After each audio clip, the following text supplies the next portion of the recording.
Financial webinar on mutual fund, ETF funds, index fund on November 16th and 17th. Please register. Hi hello నమస్తే welcome back to iDream Media. ఈరోజు మనతో ఉన్నారు certified financial planner అయిన మాధవిరెడ్డి గారు. ముఖ్యంగా లైఫ్లో అయినా ఉండొచ్చు, లేదంటే స్టాక్ మార్కెట్ ఎలాంటి సిలబస్లో సబ్జెక్ట్లో అయినా సరే కొన్ని ఫార్ములాస్ అనేవి మనల్ని స్పీడప్ చేస్తాయి రిజల్ట్ చేరుకోవడానికి, గోల్ రీచ్ అవ్వడానికి. అలాంటి ఫార్ములా గురించి ఒకసారి డిస్కస్ చేద్దాం. Hi ma'am. హలో అండి. మ్యామ్, ఒక ఫైనాన్షియల్ ప్లానర్గా మీరు చెప్తూ ఉండండి, చాలామంది మీ స్టూడెంట్స్కి కానీ ఈవెన్ మాకు కానీ ఆన్ ప్లాట్ఫామ్స్, ఆన్ మీడియా ఈ పని చేయడం ద్వారా మనం గోల్కి ఇమీడియట్గా రీచ్ అవుతాము. ఈ ఫార్ములా నేను అప్లై చేస్తే నాకు రిజల్ట్ ఇంత ఫాస్ట్గా వస్తుంది. సో ఇది అంటే టెక్నికల్గా కానీ ఈవెన్ ఆప్టిట్యూడ్ రీజనింగ్ పరంగా ఇవన్నీ ఎప్పుడు కూడా మ్యాథ్ ఎప్పుడు వర్క్ అవుతూ ఉంటుంది. సో అలాంటి ఒక ఫార్ములా ఏదైనా ఉందా మ్యూచువల్ ఫండ్స్లో కానీ మార్కెట్స్లో కానీ మనం మంచి రిజల్ట్ చూడడానికి? షూర్ అండి. సో ఇప్పుడు ఇలాంటి సిచ్యువేషన్స్లో మార్కెట్స్ ఇంత వాలటిలిటీ ఉండేటప్పుడు ఆల్మోస్ట్ అంటే అందరూ ఏమనుకుంటారంటే అమ్మో ఇంత పడిపోయింది, 10% కరెక్షన్ అనేది చాలా కామన్ అండి మార్కెట్లో. ఎప్పటి నుంచో ఉన్న వాళ్ళకైతే 10% అనేది నథింగ్. ఎందుకంటే ఎవ్రీ ఇయర్ రావచ్చు 10% కరెక్షన్. మీరు ఇయర్లో ఏ ఒక్క టైంలో అయినా 10% కరెక్షన్ వచ్చి వెళ్ళిపోతూ ఉంటుంది. అలానే మీకు 30%, 60% కరెక్షను ఎవ్రీ 5 to 7 ఇయర్స్లో జరుగుతుందండి. ఎవ్రీ 5 ఇయర్స్కి 30%, 60% ఓవరాల్గా అంటే ఆ పర్టికులర్ ఏ ఇయర్లో అయినా జరగవచ్చు. ఇప్పుడు లాస్ట్ టైం మనకి కోవిడ్లో జరిగింది కదా, అలాంటి సిచ్యువేషన్స్ ఈ 7 ఇయర్స్లో ఎప్పుడైనా రావచ్చు. సో మరి దీనికి మనం ఎంత ప్రిపేర్డ్గా ఉండాలి, ఏ విధంగా మనము డైవర్సిఫై చేసుకోవాలి, ఎలాంటి రూల్ మనము పాటించాలి, సో దాని గురించి ఒక మనం చేస్తున్నామండి. సో దీన్నే మనము 7-5-3-1 రూల్ అంటాం.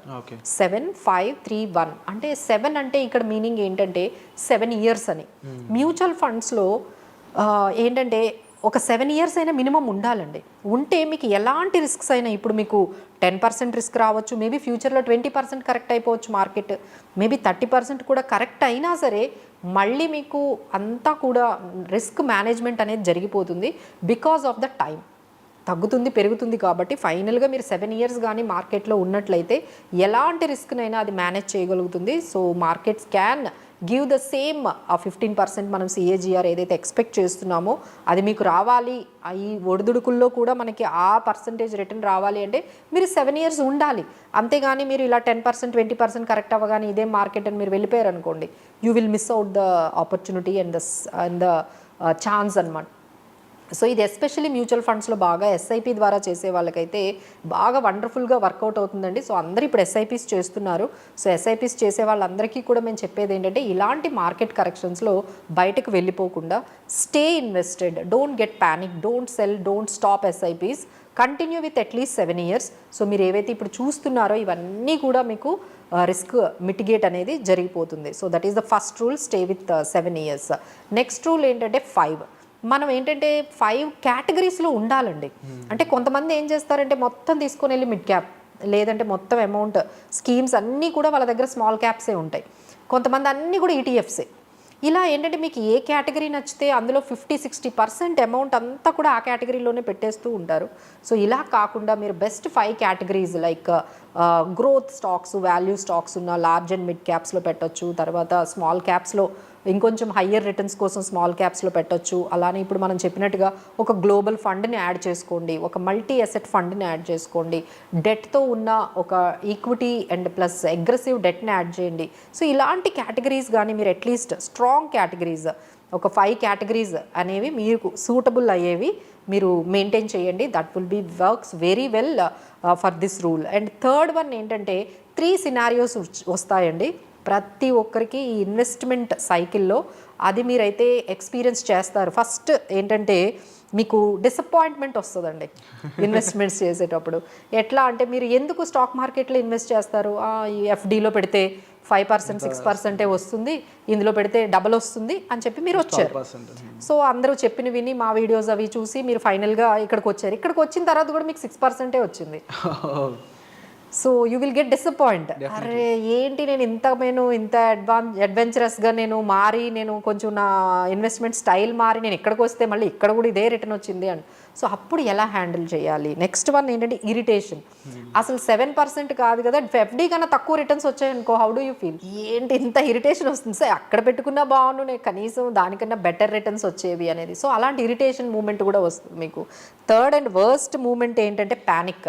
అంటే మీరు పెట్టిన ప్రిన్సిపల్ కూడా తగ్గిపోతుంది. అంటే ₹1,00,000 పెడితే 80,000 అయిపోతుంది. అలాంటి సిచ్యువేషన్ మీకు బ్యాంక్ ఎఫ్డీలో రాదు, బట్ ఇక్కడ వస్తుంది. So how you are well prepared for these kind of 3 phases where you get disappointed, will you get irritation and you get panic.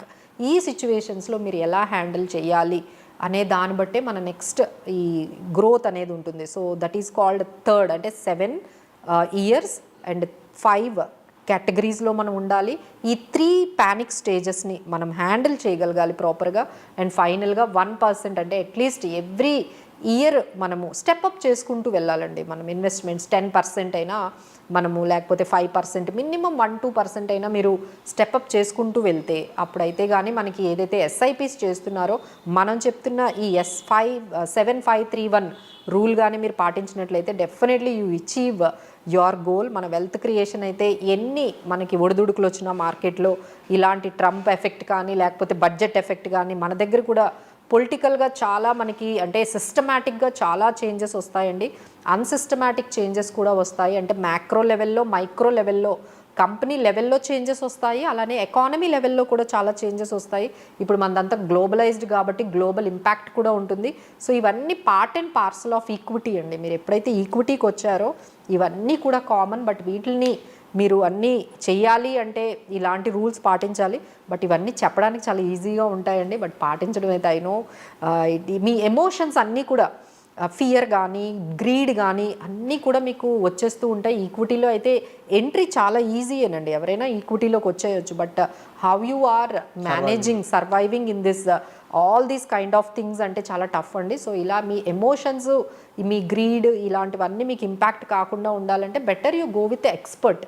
వాళ్ళ దగ్గరికి వెళ్ళారు, అంటే మా దగ్గరికి కానీ ఫైనాన్షియల్ ఎక్స్పర్ట్స్ దగ్గరికి వెళ్తే మేమేదో మ్యాజిక్ చేస్తామని కాదు, ఇవి పాటిస్తాం అంతే. Whatever we are saying that we will follow that. మీరు ఫాలో చేయాలంటే చాలా డిసిప్లిన్ కావాలి, ఎమోషన్స్ మీద కంట్రోల్ ఉండాలి, స్ట్రాటజిక్గా ఉండాలి, కన్సిస్టెంట్గా ఉండాలి. ఇవన్నీ చాలా కష్టం అండి. సో లేదు మేడం నేను ఇవన్నీ నేను చేయలేను అంటే better you go with an expert, then they will handle all your equity journey ప్రాపర్గా ఇదంతా అయ్యేటట్టుగా చూస్తారు. Wonderful ma'am. But at the same time మీరు చెప్పిన ఈ ప్రొసీజర్ ఏదైతే ఉందో అట్లీస్ట్ దాన్ని పర్ఫామ్ చేయగలి అప్లై చేయగలిగితే మన ఫైనాన్షియల్ డెఫినెట్లీ బాగుంటుందండి. మోర్ ఓవర్ రిజల్ట్ అనేది ఈజీగా వస్తుందండి, ఈజీగా వస్తుంది. బట్ ఆ రూల్స్ పాటించడం అనేది చాలా tough. That is but still there is a impossible ఏం లేదు. So thank you so much for the information ma'am. And ఇలాంటి ఇన్ఫర్మేషనే కాదు, ఇలాంటి గైడెన్స్ కోసం మీరు ఈ ఎపిసోడ్ చూస్తూనే ఉండండి. అండ్ మరింత ముఖ్యంగా చెప్పాలంటే పర్సనల్ అపాయింట్మెంట్స్ కోసం మీరు డిస్ప్లే అవుతున్న నెంబర్స్ కాల్ చేసి మ్యామ్ని మీట్ అవ్వచ్చు. Thank you so much.